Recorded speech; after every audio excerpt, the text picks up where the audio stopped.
So our next speaker is an award-winning media producer who works in Vancouver and Beijing.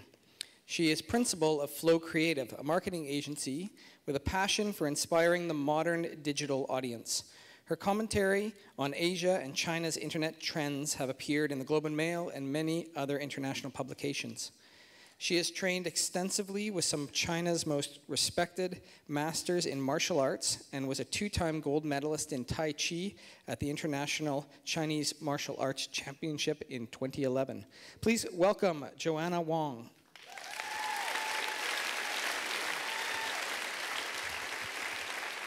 No. It was a joke. Good evening, everyone. I'm Joanna Wong, and I'm here to talk tonight about a city that I love. It's called Wenghua. It's surrounded by mountains and ocean and forests, and it's our city, Vancouver. So Vancouver is known as the most Asian city outside of Asia. And I'd like to talk about what that means to me and what it could mean to us as a community and as a city. So I'm going to roll back the clock and go back to the man who connected me to Asia in the first place. This is my grandfather, Wong. And he left South China at a time of great turmoil when he was only 17 years old. And his whole village actually pooled together all their money and all their resources and bought him one-way ticket to Canada. So he got on this boat with 1,000 other people, the SS Kimon, and it was a hard trip. As soon as it left the port in China, they dumped sulfur all over him and everything he owned to disinfect everything. There was like rice gruel and dried fish and people spitting, and it stunk. And then when he got here to Vancouver, it wasn't relaxation. He actually was met by customs, and they took him to this detainment center called the Pig Pen, where all the Chinese immigrants went, and he was detained for another few weeks. So it was a rough time in Vancouver to be Chinese. The railroad was done. There wasn't a lot of jobs. You could be a logger or a grocer, or as my grandfather decided, you could become a tailor.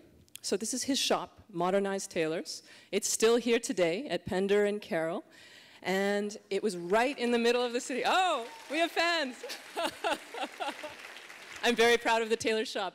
My grandfather actually, he made suits and fashions for people all over the city. It was a real hub. He made zoot suits, he made drapes, and his clothes walked everywhere, all over the city. But he and his life remained quite confined to Chinatown. There was a lot of prejudice against Chinese at the time. They were known as the Yellow Peril, and they were going to take all the jobs, and it was going to be very terrible. So he really had trouble connecting outside of this one small town of Chinatown of 5,000 people. And that carried on to his two oldest sons, Bill and Jack. They had degrees from UBC, and they were not able to actually enter the workforce. But they proudly became tailors. They carried on the tradition, and my grandfather's family grew and flourished, and they lived very happy lives here. But they had trouble connecting outside of Chinatown. So you fast forward to me. I can connect. My mom is from St. John, New Brunswick. My dad grew up in Vancouver. I speak French and English. I had a really happy childhood as a banana growing up in Kitsilano. And my friends would look at me and they say, "I forget you're Chinese." And I say, "I forget I'm Chinese too." And that lasted right up until university when I decided I wanted to get more Chinese. And I went to China.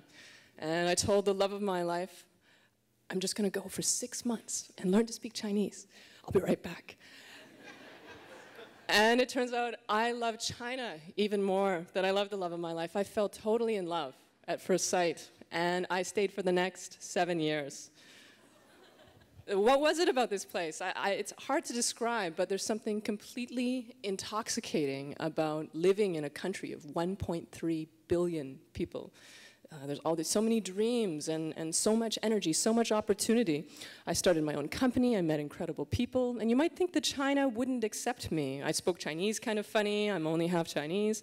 And they said, "Where are you from?" I said, "I'm from Canada." They're like, "You're Chinese." "No, I'm from Canada." "You're Chinese." And this went on for years, and finally I gave up and I said, "Okay, I'm Chinese. I am Chinese and I'm also Canadian, and this is me getting really, really Chinese."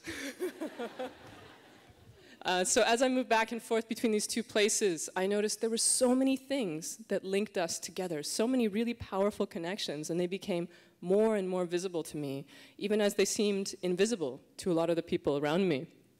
I asked myself, what does it mean to be the most Asian city outside of Asia? And especially in the context of Asia's rise. So we all know what the government says. We said, we are Asia's Pacific gateway. But I think it's more than that. I think there's more soul and there's more heart to it. And I think we're really, we're a portal between two cultures. We're an interface between Canada and China. And we're a very special place. So that's why I brought my company, Flow, back to Vancouver. My passion is connecting Canada and China. I'm Canadian, I'm also Chinese, and we connect the Western world with China. And it's the era of digital media, so we do that through online campaigns. It's been really remarkable. We met some incredible people. One of them you may have heard of, her name is Wong. She is China's #1 singer. She's top of the charts. She has a triple platinum album. But what's very interesting about her is she actually came to Vancouver as a teenager, and she feels that it's this city that allowed her to become an artist and to express her creativity. So she feels very connected to both places. She wants to be the first Chinese artist to win a Grammy, but she also represents Vancouver and feels very attached to this city. She's now our tourism ambassador to China. And she's just one example of the people that link these two places. She is, just one of those invisible links between the two countries made visible.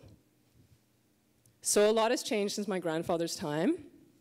We don't all fit in Chinatown anymore. And I think if Vancouver wants to reach out to the world, we can start right here by connecting with each other. Now, it's easy to stand on a stage and say, this is what needs to happen. And easy to write a policy paper, but how do we actually make that happen in real life? And I think a huge part of that is the digital era. 1 in 5 people on the internet are Chinese. Staggering numbers, and a lot of new platforms, a lot of technology. There's so many ways to reach out. Right here in Vancouver, our mayor, Gregor Robertson, is actually using Sina Weibo, which is China's version of Twitter, and he has 75,000 fans. And many of those fans are right here in our city, and it's a whole new generation of Chinese reaching out and engaged in civic life for the very first time.